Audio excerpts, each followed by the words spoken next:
Bien, buenas noches, bienvenidos a 4 a la N. En esta ocasión vamos a hablar del tema de la reforma política, de la bicameralidad, en fin, en general, del hecho de que, pues, un posible adelanto de elecciones, todos sabemos que existe la posibilidad de que haya un adelanto de elecciones, que este gobierno no termine su mandato, pero un adelanto de elecciones sin reformas políticas nos devolvería, digamos, a un escenario quizás parecido al que tenemos ahora, es decir, terminaríamos repitiendo más o menos lo mismo, el mismo esquema de un Congreso fragmentado, tremendamente fragmentado, con unos representantes, digamos, de una relativa baja calidad, un Congreso relativamente peligroso también por el tipo de de leyes que puede aprobar, populistas, en fin, en problemas de relación con el Poder Ejecutivo, no sabemos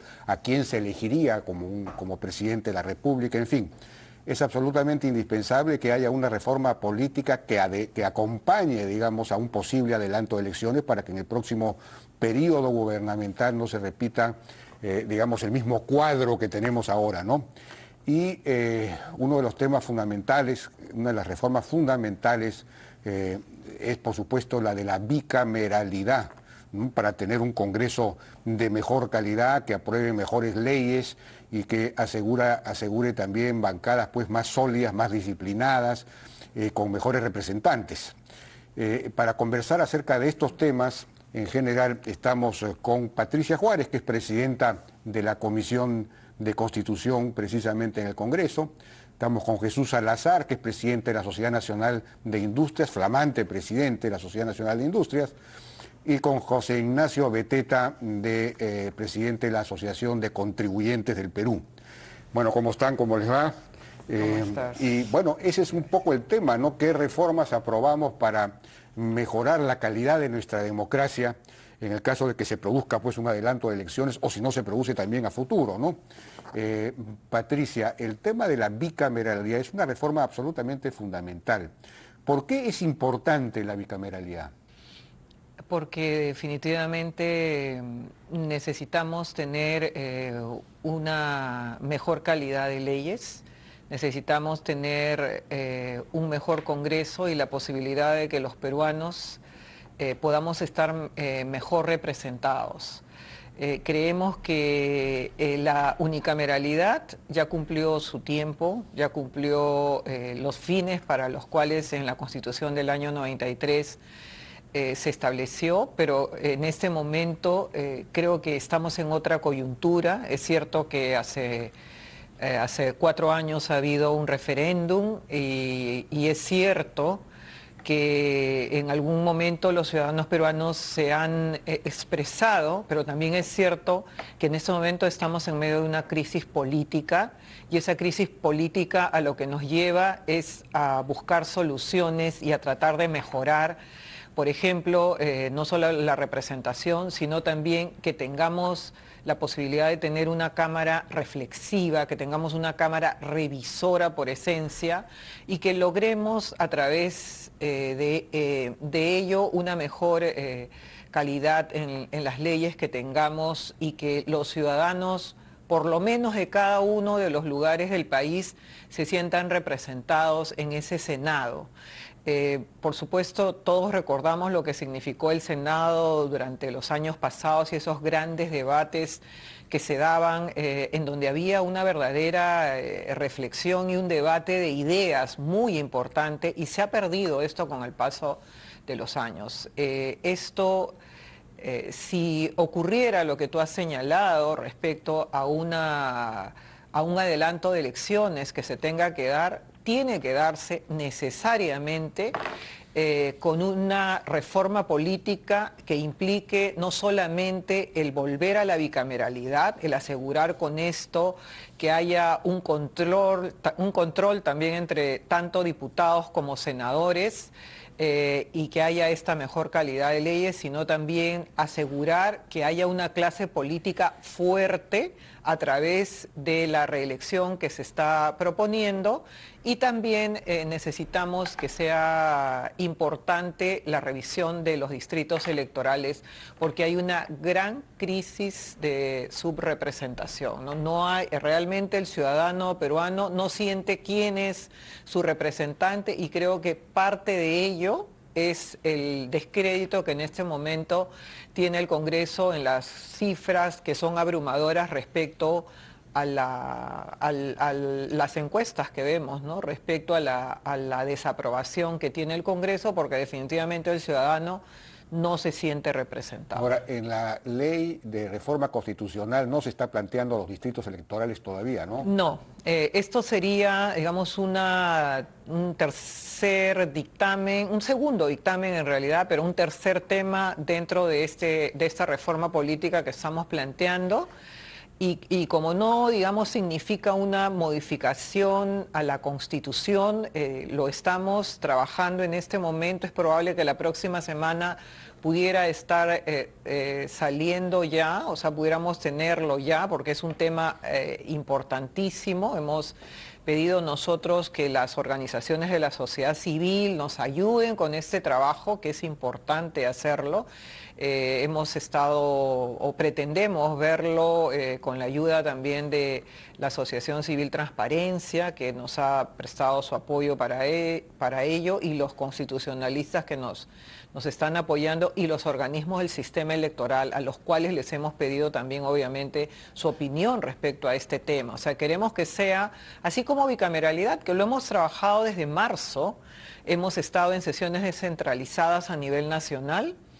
Lamentablemente no hemos podido llegar a todos los sitios que hubiéramos querido, pero sí se ha abierto, creo yo, un amplio debate sobre lo que significa los fines y lo que significa las ventajas de tener un Congreso dividido en dos cámaras, diputados y senadores, en donde diputados ejerza el control político y senadores sea la Cámara por esencia revisora, que asegure que no exista lo que existe en este momento: multiplicidad de leyes declarativas y también una bajísima calidad en leyes, y básicamente leyes populistas, en donde todos en realidad se dejan arrastrar por esta corriente que genera, y sin ningún, digamos, reparo, se genera inclusive gasto para el Estado, cuando esa no es una facultad, una prerrogativa que tiene el Congreso, pero simplemente acá se produce una serie de leyes de esta naturaleza que significan pues un costo enorme al erario nacional. Y claro, en este momento se dice sí, pero hay una segunda votación. Normalmente todos los proyectos se exoneran de esta segunda votación en ese mismo instante. No existe esa semana de reflexión que se consideró y para lo cual fue creado. Y también cuando pasa al Ejecutivo, si el Ejecutivo es igual de populista, bueno, el Ejecutivo no observa las leyes, ¿no? Claro, el Senado permite pues revisar las leyes aprobadas por la Cámara de Diputados, y por lo tanto, si es que hay excesos, hay errores, hay disposiciones contraproducentes, el Senado las revisa, las observa y las devuelve. En fin, es una manera de moderar, de mejorar la calidad de las leyes, Así ¿no? es. Hablemos libremente, ¿no? Conversemos sobre estos temas y pues podemos interrumpirnos, en fin. Jesús, ¿cómo ves este asunto de la bicameralidad? Yo tengo muy claro desde hace mucho tiempo la diferencia entre trabajar con un sistema unicameral y bicameral. Y creo que la coyuntura actual hace mucho más reflexivo este pensamiento. Generalmente los gobiernos y los estados que quieren hacer grandes reformas, estructuras, quieren hacer grandes cambios, optan por la unicameralidad, ¿no? Una vía más rápida, y eso, bueno, vamos a dejarlo en puntos suspensivos. Pero una bicameralidad más bien está para un estado que quiere mantener un sistema, que quiere institucionalizar el país, que quiere, como tú lo decías, y también lo decía la congresista, tener mejor calidad de leyes, ¿no es cierto? Entonces, una bicameralidad podría asegurarnos mejor institucionalidad, que es lo que está faltando en nuestro país en este momento. Si de algo debemos levantar la voz y enérgicamente, es que en el país la institucionalidad se está destrozando, y lo vemos todos los días en las diferentes instituciones. Entonces, una bicameralidad serviría para eso y sería muy bueno. Ahora, el que habrían mejores leyes, yo lo podría en condicionante. ¿Y cuál sería la condicional? A ver, yo hace La semana pasada estuve hablando con el Contralor General de la República y hablábamos sobre los problemas que hay en las instituciones públicas, la corrupción, y le decía, ¿qué pasa con las instituciones? Y él dijo algo que me dejó pensando y yo digo, tiene toda la razón. Me dice, a ver, detengámonos un poco. El problema no son las instituciones, el problema no son los gremios, el problema no somos las personas, el problema son la sociedad. O sea, ¿a dónde hemos llegado como sociedad? Entonces yo digo, excelente, la bicameralidad nos podría asegurar todo esto, pero me da terror, Jaime, pensar quiénes podrían llegar a ser senadores. Y entonces eso me hace reflexionar sobre temas previos. ¿Tenemos partidos políticos realmente institucionalizados? ¿Tenemos partidos políticos que presenten sus mejores cuadros para las elecciones? ¿O vamos a continuar como vemos hoy, en que los partidos políticos abren sus puertas meses antes de un proceso electoral y empiezan a convocar a personalidades, entre comillas, cobrar cupos para formar listas y mandarnos esos candidatos que hoy llenan el Congreso? Con el perdón, por favor, de la congresista. Pero entonces, eso a mí me deja pensando. Esto debe ir acompañado además con más reformas políticas. Pero ¿cómo harías para tener mejores partidos políticos tan rápidamente? Porque en un año...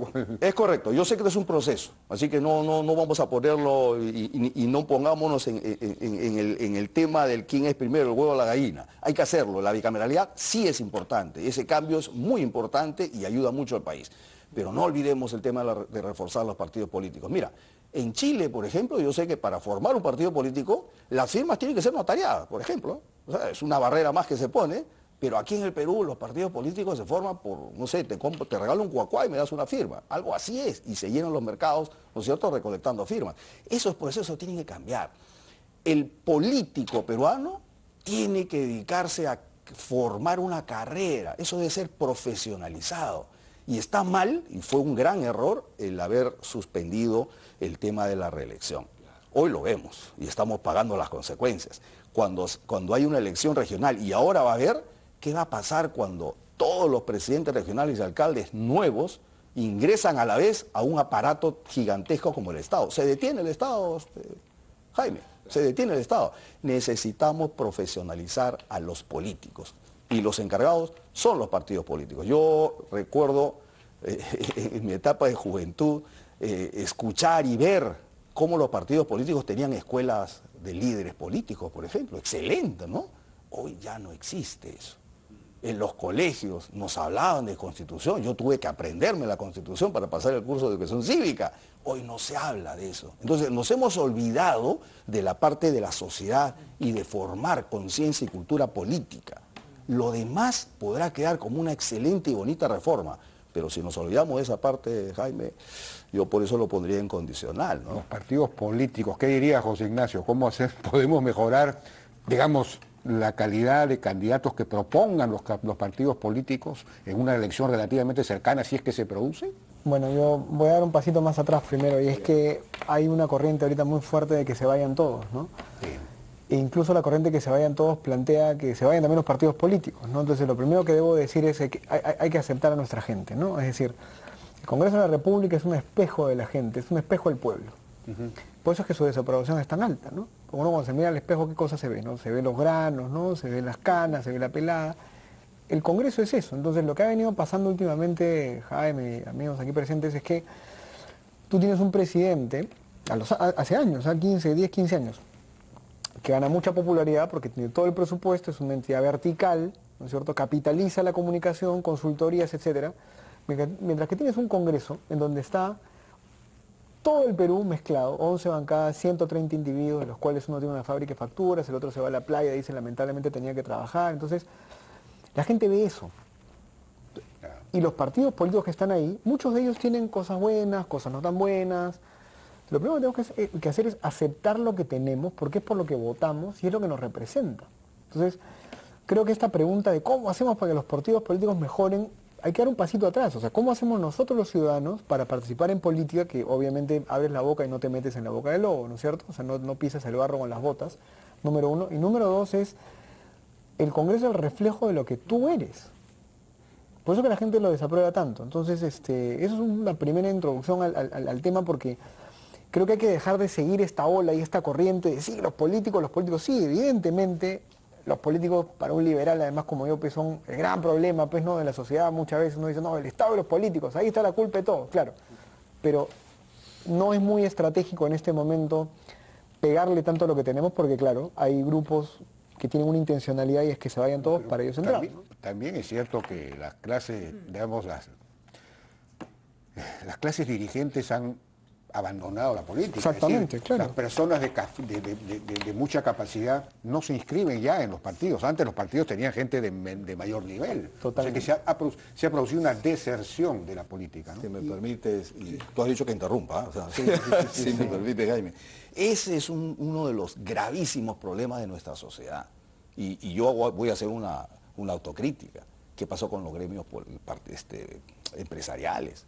¿No? Y para nosotros entrar en política era poco menos que mirarse al demonio, ¿no? Ellos que hagan su trabajo, nos vamos por cuerdas separadas, nosotros somos empresarios, nosotros generamos riqueza, bienestar, Claro, ellos son los que se encargan de gobernar. Mira lo que ha pasado, no puede pasar, y eso que tú has dicho es totalmente cierto. La política hay que mirarla, pero de la mejor forma, y no hay que seguir dándole duro.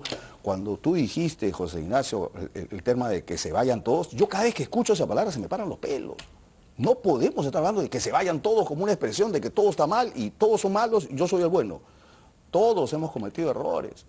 Aquí lo que tenemos que hacer es fortalecer nuevamente a los políticos. El congresista debería ser un honor estar en el Congreso y no, yo no me meto al Congreso, porque imagínate, yo lo he conversado con colegas, ¿no? ¿Yo qué voy a meterme al Congreso? ¿Qué me van a decir? No debe pasar eso, hay que salvar esa institución. El partido político hay que levantarlo, hay que darle fortaleza, hay que institucionalizarlo. No podemos seguir hablando de que todos los políticos son malos, todos los políticos son rateros, todos son coimeros, todos son... No es cierto. Hay empresarios buenos, empresarios malos, hay políticos buenos, políticos malos. O sea, en todos los gremios, en toda la sociedad, tenemos los buenos y los malos. Pero ya dejemos de darle duro a los partidos políticos porque hoy estamos pagando las consecuencias de eso, ¿no? Ahora, volviendo a la bicameralidad rápidamente, hay un mito ahí que es el tema del gasto, ¿no? Y muchos jóvenes lo repiten bastante, ¿no? Es que con una bicameralidad estos otorongos van a gastar más plata, ¿no? Y se están dando más trabajo y más puestos y más asesores. A ver, usted, doctora, me corregirá. El presupuesto del Congreso como entidad no supera los 1.000 millones de soles, ¿no? 900 millones de soles, 1.000 millones de soles, era 700 millones hace un tiempo. El presupuesto del sector salud es de 20.000 millones de soles. El Ministerio de Educación tiene más de 30.000 millones de soles. El sector transportes tiene otros 30.000 o más. El 15% del poder ejecutivo, del presupuesto del poder ejecutivo se va en corrupción, se gasta en corrupción, se pierde en corrupción, y en promedio, Jaime, el Estado, el poder ejecutivo devuelve más o menos entre el 20 y el 25% del presupuesto. Entonces falta información acá. O sea, el Congreso debe ser la entidad que menos plata gasta. Obviamente nadie está diciendo que no la gasta mal, seguramente hay congresistas que la gastan mal. Pero no, esto no es más gasto. Y más plata pierde el Perú en esas leyes, como tú mencionabas, Sí. que se generan y que generan barreras burocráticas, regulaciones que no dejan que avance la empresa. Eso es miles de millones de soles perdidos durante años, ¿no? Entonces hay que también derribar ese mito de la bicameralidad porque no es así. Pero tienes razón, incondicional. Tenemos que tener senadores, si es que los vamos a tener pronto, senadores que sean capaces de verdad de filtrar ese primer nivel de regulatorio, ¿no? Y no tengamos miedo de poner más requisitos, ¿no? ¿Por qué tanto temor para poner requisitos? ¿Requisitos para qué? ¿Para ser elegido? Sí. ¿Por qué no exigir más para que tengamos mejores representantes? Bueno, estamos exigiendo un poco más, ¿no? Para ser senadores, estamos proponiendo que sean, digamos, personas de más de 35 años, que tengan experiencia profesional, pública o privada de por lo menos 5 años, y también que hayan tenido o ejercido un cargo de elección popular. Porque necesitamos personas que conozcan el Estado, necesitamos personas que hayan tenido, cuando hablamos de experiencia profesional, pública o privada, no estamos hablando de alguien que tenga un título universitario básicamente, sino también puede ser alguien que de repente es bachiller, que salió de un instituto de un título otorgado por la nación, o sea bachiller o que sea egresado, pero que tenga por lo menos una experiencia profesional, ¿no? Eso en algunos casos ha significado una crítica porque se ha dicho, bueno, pero digamos, la forma de representación tiene que ser absoluta, los ciudadanos cualquiera puede realmente representar al Perú. Pero bueno, hemos analizado los documentos y hasta en el caso de la Convención de Derechos Humanos en el artículo 23 lo que se señala es que se pueden poner algún tipo de requisitos e inclusive en casos de instrucción. Pero ¿no? el requisito de que haya tenido algún cargo de elección popular, eso es demasiado restrictivo. Eso no. No, por ejemplo, yo no podría ser candidato, ninguno de nosotros podría ser candidato al Senado. O sea, podría ser, y además yo de verdad recojo lo que señala Jesús en el sentido de que efectivamente este momento en el Perú es un momento que implica un compromiso de todos. Eso de que yo no participo porque el Congreso está devaluado y además porque voy a sufrir persecución política, porque realmente, ¿qué voy a entrar yo a ese lugar donde hay pura gente que realmente no corresponde digamos, al nivel que yo tengo, qué sé yo?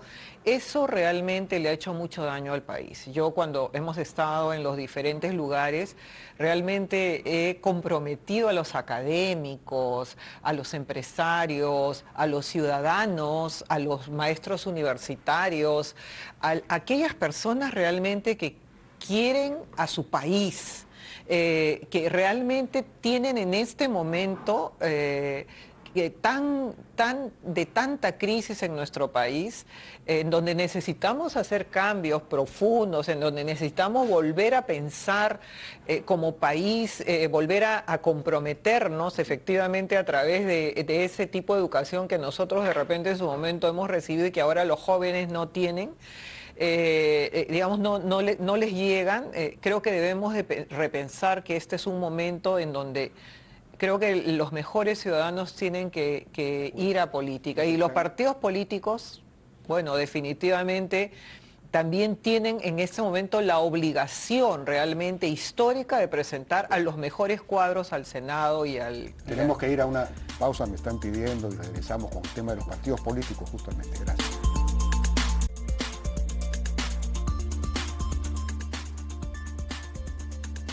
Seguimos conversando sobre estos temas tan importantes. Necesitamos una reforma política que acompañe un eventual adelanto de elecciones.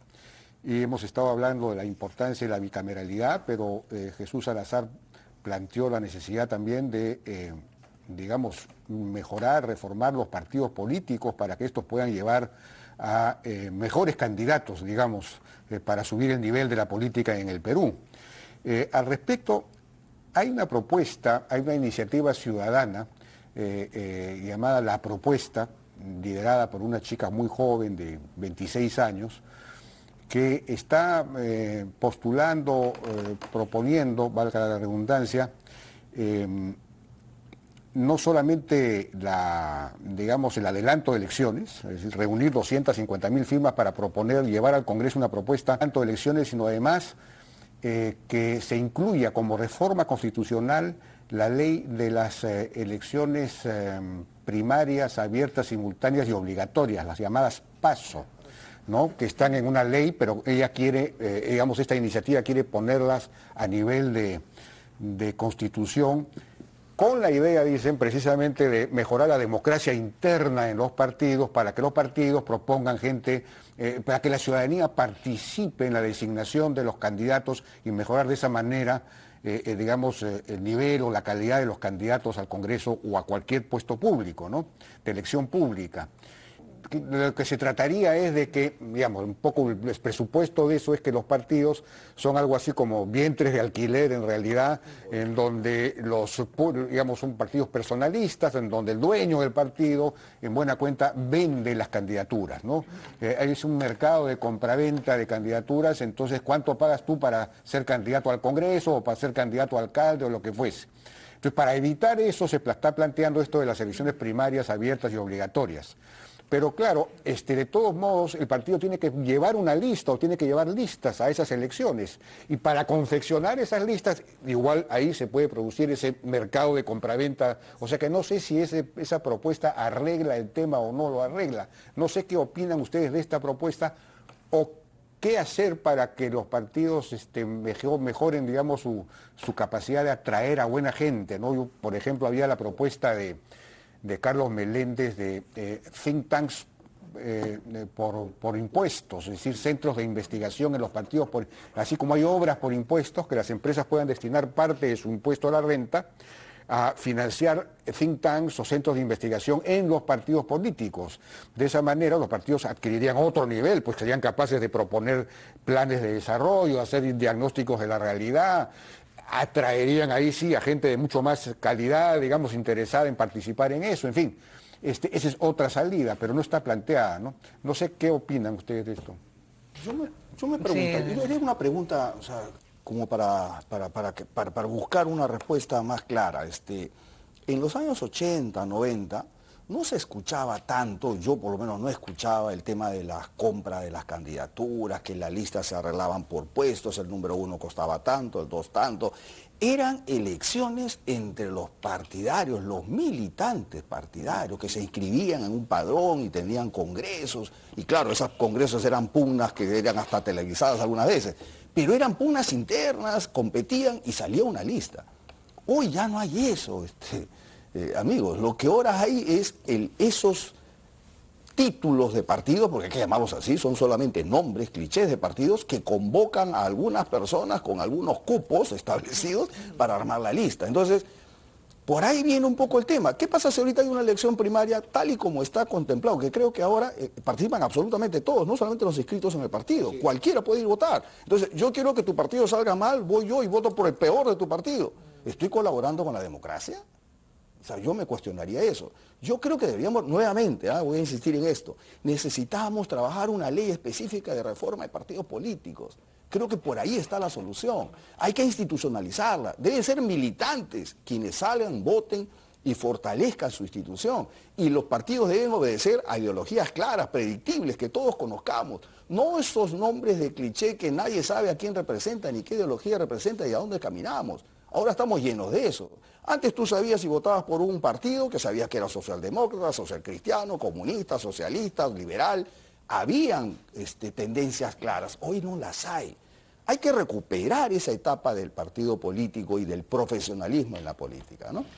Sí, desde el año 2004 se dio la Ley de Organizaciones Políticas y en esa ley se estableció que en principio se crearon los movimientos regionales y locales, que eran un conjunto de personas que se agrupaban exclusivamente para una elección.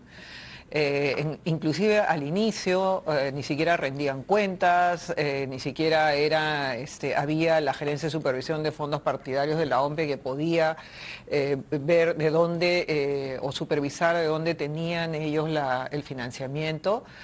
Eso debilitó enormemente a los partidos políticos. Definitivamente los movimientos se generaron a partir de esos movimientos caudillistas de la zona y en realidad esa ley no fue satisfactoria para nuestro país. Creo que debilitó mucho a los partidos. Luego... Habría que digamos... Hay que modificar. Yo estoy de acuerdo que el sistema de partidos políticos tiene que cambiarse. Nosotros lo hemos conversado también ya con organizaciones para poder hacer un trabajo en el Congreso para modificar la ley de organizaciones políticas y generar todo un sistema que finalmente pueda responder y que pueda representar y que los partidos signifiquen ese nexo que se requiere entre la ciudadanía y los gobernantes.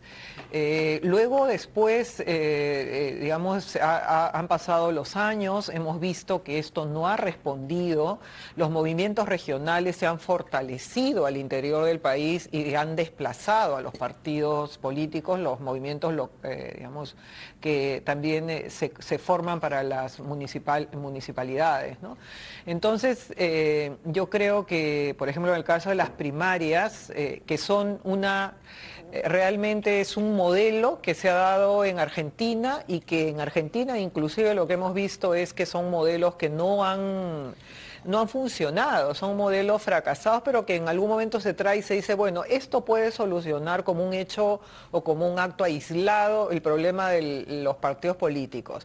Nosotros vemos entre los propios partidarios que no van siquiera a elegir a sus autoridades, no van a sus representantes, ni siquiera asisten a votar.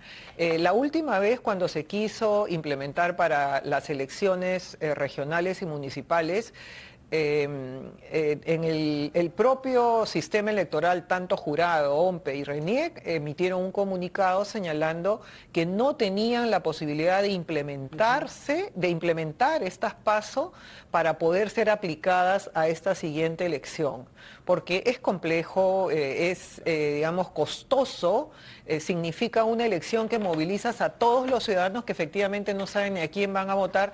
¿Y qué ocurre? Que los partidos políticos presentan una sola lista, entonces movilizamos a todos para que escojan a esa sola lista cerrada, porque no es que yo propongo a tal o a cual y yo quiero que vaya a ese partido, no, el partido político presenta sus listas y ahí tienen que ir a hacer el ejercicio del voto los ciudadanos a nivel nacional. Entonces no parece que fuera un modelo que fuera a solucionar realmente el problema del partidos políticos. Yo creo que lo que tenemos que hacer sí es una gran reforma de los partidos políticos y tampoco debemos de, como bien lo ha señalado Jesús, no debemos tampoco de castigar, de perseguir a los partidos políticos. Durante todo este tiempo, digamos, yo milité casi 20 años en un partido y la verdad es que quienes hacemos política desde los partidos es bien difícil hacerlo y antes era aún peor cuando no existía el financiamiento público.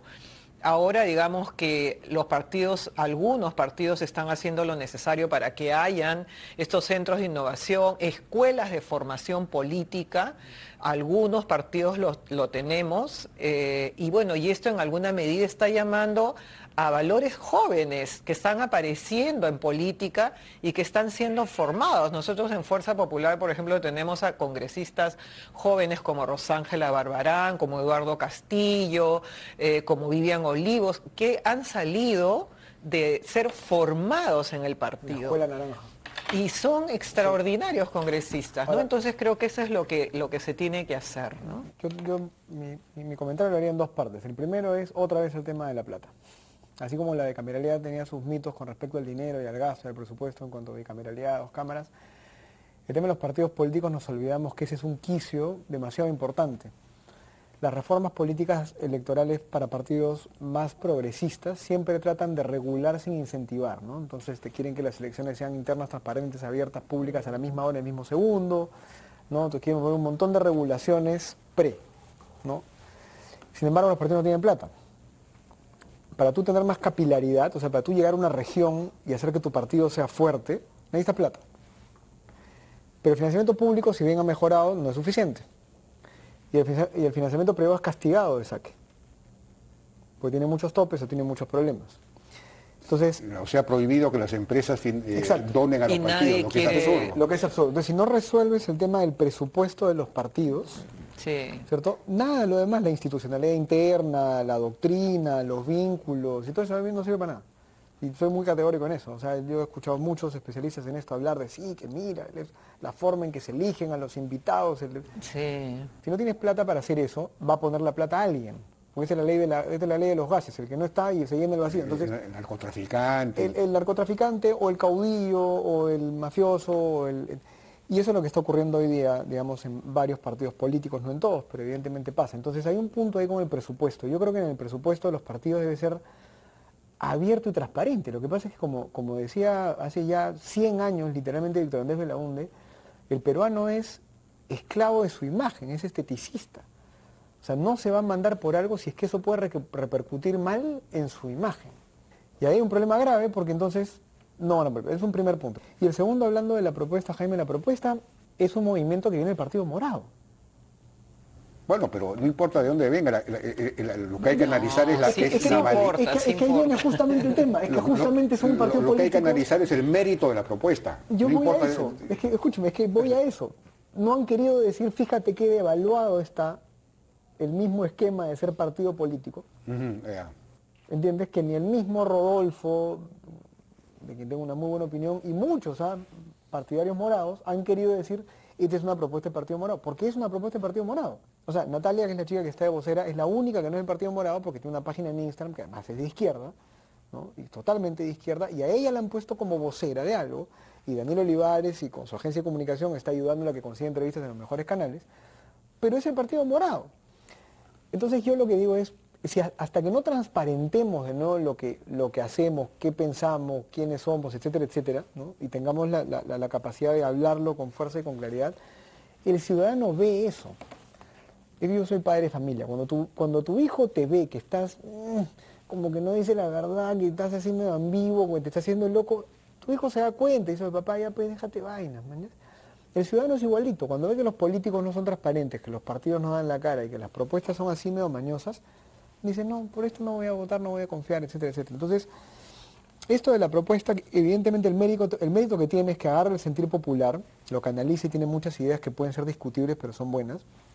Pero la pregunta es, o sea, ¿cómo hacemos para que los partidos políticos tengan esa legitimidad en el futuro para salir a hablar y que la gente diga, bueno, los partidos políticos son necesarios? Y no necesito que alguien venga por atrás a decirme yo soy ciudadano, pero soy morado, ¿no? Bueno, ahora los partidos, para formar un partido, ya no necesitas recaudar como 700.000 firmas, sino ya no necesitas adherentes, sino militantes. Es decir, las firmas que recaudas son de afiliados al partido, y una cantidad relativamente menor, 28.000 firmas más o menos son ahora, ¿no? Y esto es importante porque eso le da más realidad, digamos, al partido, ¿no? Pero como bien decías, es importante también que, por ejemplo, las empresas privadas puedan financiar los partidos. Se ha prohibido absurdamente, eso es un poco el efecto Lavallato, ¿no? El efecto Odebrecht.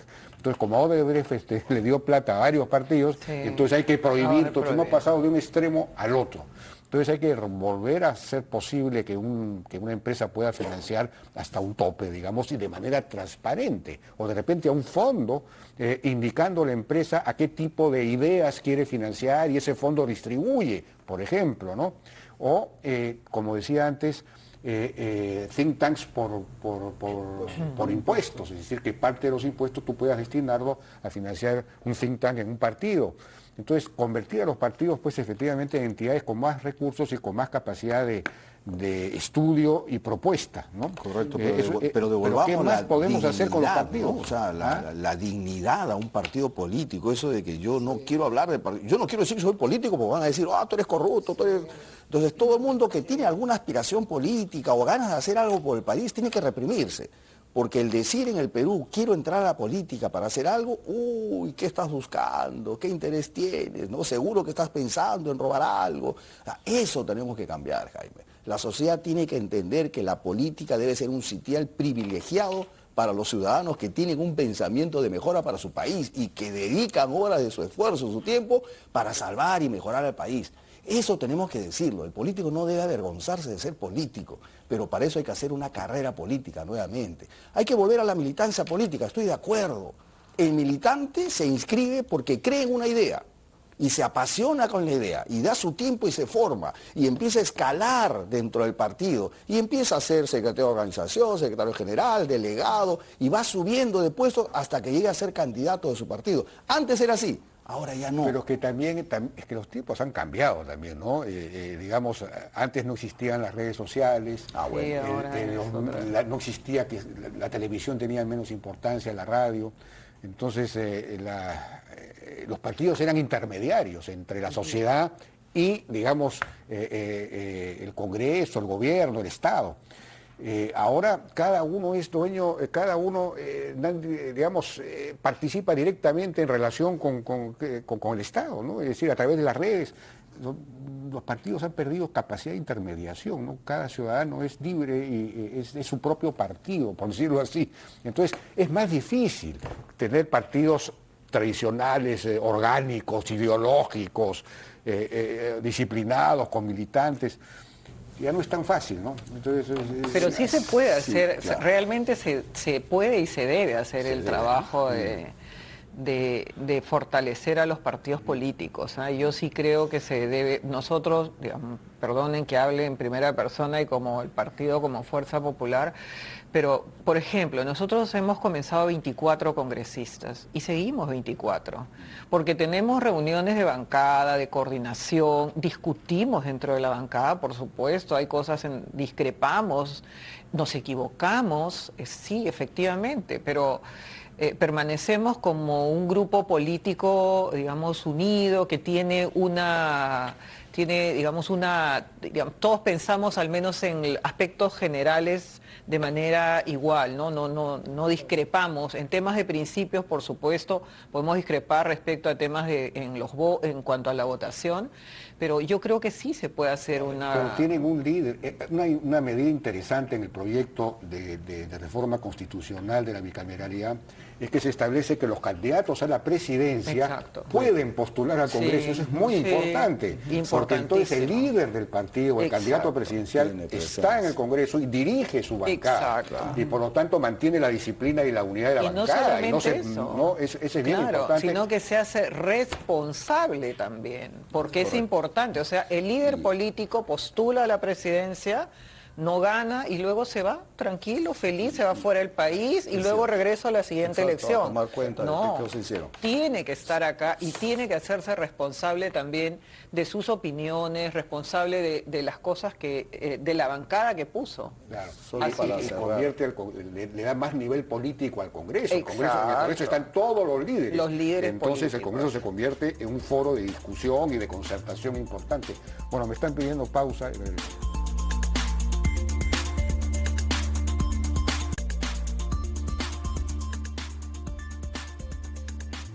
Bien, un tema muy importante que ha sido levantado acá también es que la bicameralidad, la reforma de la bicameralidad tiene que venir acompañada también de una reforma de los distritos electorales para elegir sea diputados, sea senadores.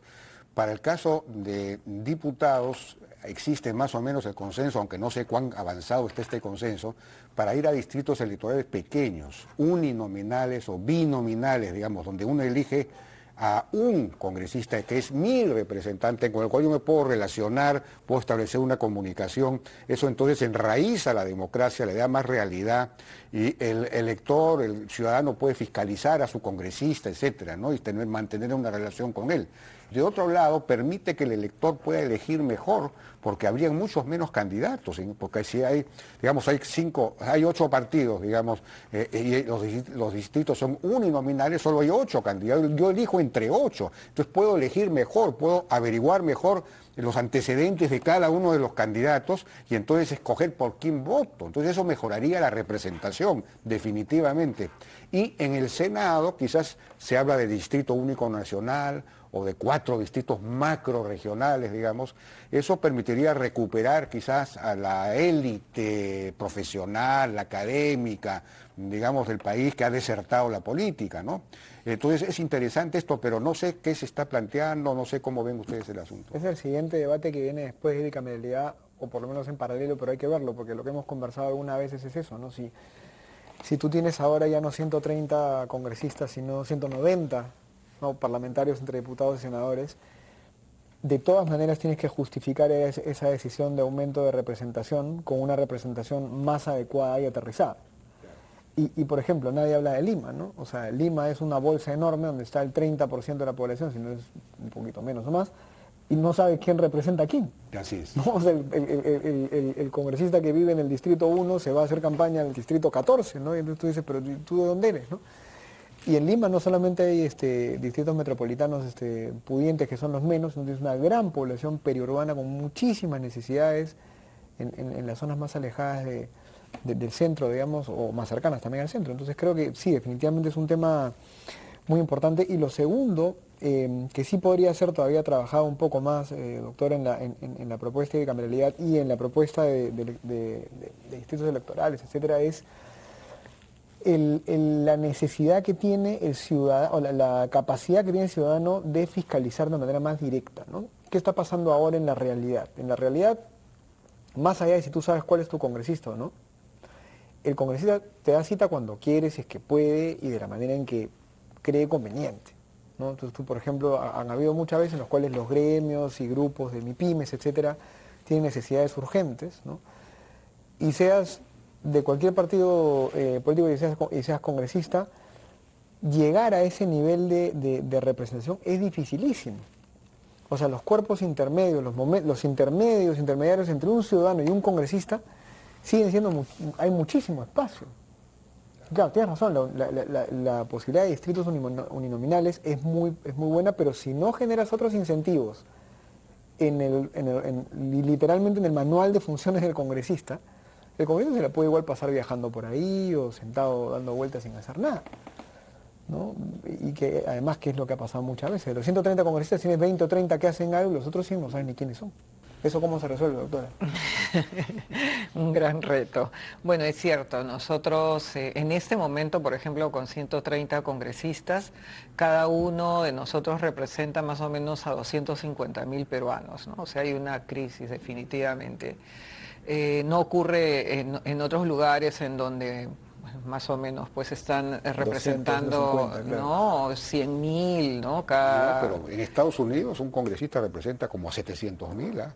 Cuidado, yo no creo que eso sea.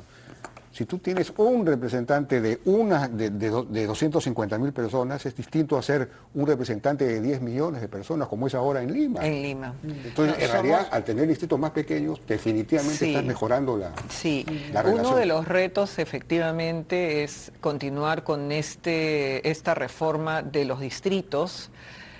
Creemos que esto puede asegurar una mejor representación. Por ejemplo, Madre de Dios tiene un solo representante, ¿no? Entonces, en este momento, un solo congresista. Estos temas definitivamente para la siguiente elección tienen que cambiar. Tienen que cambiar. Una de las grandes crisis que se dan es precisamente porque, por ejemplo, el ciudadano limeño no sabe, pues ahí están todos, somos 33, pero no saben quién es quién. Y por ejemplo, los lugares de residencia de por lo menos 20 y tantos congresistas está entre Miraflores, Surco, Barranco y 4 o 5 distritos más. Y claro, también ahí tú te preguntas, o sea, ¿te va a ser mejor representante el que vivas en Santa Rosa, que vivas en San Juan del Lurigancho, que vivas en el sur, en Pucusana? O sea, realmente eso hay que evaluarlo, eso hay que ver. Creemos que, por ejemplo, en Lima deberían de haber 4, por lo menos, digamos, 4 distritos electorales, ¿no? Que sean este, oeste, norte y sur. Por lo menos, ¿no? Para que eso te dé la posibilidad. Seguirían siendo muy grandes, pues cada uno tendría como 8 representantes. Sí, pero No, digamos, tenemos que... Sigo sin saber quién es mi representante. Claro, cuando nosotros hemos comenzado este debate a nivel de las organizaciones de la sociedad civil, hay muchas propuestas respecto a que algunos consideran que, por ejemplo, cada provincia, estamos hablando no Lima, sino no Lima metropolitana, sino estamos hablando, por ejemplo, Piura. Cada provincia debe tener un representante o 2 representantes. En Piura, por ejemplo, son 7, me parece, ¿no? 7 congresistas. Pero todo eso hay que trabajarlo, lo estamos trabajando nosotros ya a nivel técnico con los no hemos convocado aún a los organismos electorales para ver cómo hacemos sin que se genere también mucha dificultad en la elección de los ciudadanos, porque también sería como... digamos, tendrían que escoger, o los partidos políticos, que ahora mismo ya tienen cuota de jóvenes, ya tienen cuota de mujeres, ya tienen cuota de comunidades. Entonces, claro, ahora tendría que ser por zonas, o sea, mi representante tiene que vivir en ese lugar. Entonces, hay varios temas que... Podríamos ver el lado bueno. O sea, esto exigiría al partido que tenga que tener presencia, ¿no es cierto?, Exacto. En toda la cobertura, En toda, que tenga mucho más. Claro. De lo que se trata con esta medida de la uninominales o binominales es acercar el congresista o el diputado al ciudadano, ¿no? Y que el ciudadano sepa realmente quién lo representa y pueda tener contacto con él. Sí. Y no se pueda perder en el anonimato y al final nadie representa a nadie y pasó sus 5 años, no pasó nada, no rindió cuenta a nadie. O sea, esa como medida me parece bastante buena. Pero eso ocurre más en Lima, porque yo he viajado mucho con congresistas de regiones y ahí los ciudadanos identifican más a sus congresistas porque saben cuándo es su semana de representación, cuándo Sí, están más concentrados. Pero Patricia, pero mira, por ejemplo, Ancash, que tiene 5 representantes. Si tú tuvieras 2 representantes de Chimbote en la costa, Sí. 2 representantes del Callejón de Guaylas y 1 del Callejón de Conchucos, sería muchísimo más realista. Entonces la gente de Chimbote sabe quién es su representante o sus 2 representantes, Sí, digamos, claro ¿no? que sí. Que es muy diferente Chimbote de Huarazo, del Callejón de Guaylas. Son cosas completamente, decíamos, dividir el territorio por microrregiones económicos, sociales, digamos, ¿no? Que tengan cierta homogeneidad de relación interna. Entonces esa microrregión elige pues a uno. Eso es lo que hay que hacer, creo yo. Esa es la propuesta de Carlos Meléndez, que me parece muy buena. Habría que recogerla. Y con lo que mencionas de Madre de Dios es preocupante, ¿no? Porque luego, así como el ciudadano tiene dificultad de contactarse con su congresista, luego tiene la dificultad del congresista de poner en la mesa los problemas de su región, Sí. ¿no? Porque entonces si tienes uno solo de Madre de Dios, ¿cómo hace él para luego tener la articulación y convencer a una cantidad suficiente de congresistas para mover sus problemas en, digamos, en comisiones de trabajo en el Pleno, ¿no? Lo cual también se hace muy difícil. Madre de Dios, hay 300.000 habitantes nada más, pues es un departamento grande en lo geográfico, pero con muy problemas pequeño gravísimos, demográficamente. pero con problemas son gravísimos. gravísimos. Entonces ahí viene el tema de la problemática, que es, si tú no tienes contacto con el ciudadano congresista, el congresista no tiene peso numérico, como bien lo estás diciendo, ¿no? Representando a una región concreta o también siendo un número mayor, no puede mover temas, ¿no? Y el otro punto es que también, hablemos claro, el congresista hoy día se mide mucho por legislar y en verdad la función de representación y fiscalización son las más importantes. Sí, es lo más Tienen un ratio, un indicador de cuántos proyectos presentan y creo que están desesperados por presentar cualquier tipo de ley sin calidad, sin nada. O sea, eso tampoco debe ser, porque no debería medírsele por cuántos proyectos de ley presentaste. No, hubo un momento hace algunos meses, y fue no hace mucho, ¿eh? Este Congreso es más tranquilo, es más calmado, no le han puesto su clonazepam al Congreso. Habían habido momentos legislativos en los cuales habían 10 o 11 proyectos de ley al día. No, eso no lo... Imagínate. ¿Cómo procesas esa cantidad de iniciativas legislativas? Claro, uno me dice, no, es que eran leyes declarativas, José Nelson, sí, pero igual es pérdida de tiempo, porque las declarativas tampoco, o sea, igual presionan y algunos sirven para algo, pero esa producción legislativa tiene que dejar de ser un indicador de los congresistas, pero ojalá de manera Solo urgente. para cerrar, Jaime, el tema de los partidos políticos, el idea antes que se me vaya, el tema de la modernidad y la tecnología no deberían ser barrera para la institucionalidad de los partidos políticos. O sea, deberíamos cambiar los sistemas, pero sí, insisto, necesitamos institucionalizar los partidos políticos. Y el tema de la bicameralidad va a ayudar a la institucionalización de los partidos. Va a generarse partidos fuertes nacionales, ¿no es cierto?, con representación nacional. Eso es lo que necesitamos. Digamos que las redes, tú acabas de mencionar la tecnología, las redes apuntan, digamos, establecen una suerte de democracia directa, ¿no? Donde todo el mundo participa, todo el mundo dice y todo el mundo opina y a nadie le interesa lo que opina, nadie tiene un representante. Pero si tenemos estos pequeños uninominales o binominales, ponemos las redes al servicio de la democracia representativa. Digamos, el congresista usa las redes para recibir el input o la información de su base, que es una base acotada, digamos. Fiscalizado totalmente. ¿No? Entonces, Claro. O los mismos partidos, en lugar de tener comités físicos, puedes tener chats, el chat foros. de Fuerza Popular de Cañete, por ejemplo, no sé, Claro. grupos de chat. En Argentina se hizo un piloto así, que no era vinculante, pero un piloto en el cual tú podías votar proyectos de ley de manera directa en una página web que se creó como un espejo. Y no era vinculante, pero los congresistas tenían el ojo, entonces Claro. decían, caramba, mi proyecto de ley tiene 90.000, 80.000 votos tipo likes de Facebook. Entonces esas ideas son buenas y se Bueno, pueden siempre y hacer. cuando, claro, el problema de la democracia directa es que Claro, te lleva al populismo te muy pasa, fácilmente. por eso no era no vinculante, creo, y creo que también debería ser así, pero te da una sensación, una medición de de emociones con respecto a tu iniciativa. Y lo segundo es que los partidos políticos, yo con esto termino rapidito, es, si no hay partidos políticos, el que se come el poder es uno solo. O sea, lo que la ciudadanía tiene que entender es que si no existen los partidos políticos en el medio, entre ellos y el Estado como máquina autosuficiente y autorreferente que nunca va a ser asesinada, porque el Estado siempre va a sobrevivir aunque pasen los años, si no hay partidos políticos, alguien aquí se va a comer todo el poder de los partidos políticos de manera única. Bueno, eso es verdad, ¿no? Digamos, detrás de este pedido, de este clamor porque se vayan todos, eso significa que se vayan todos los partidos políticos, que se vaya el Congreso.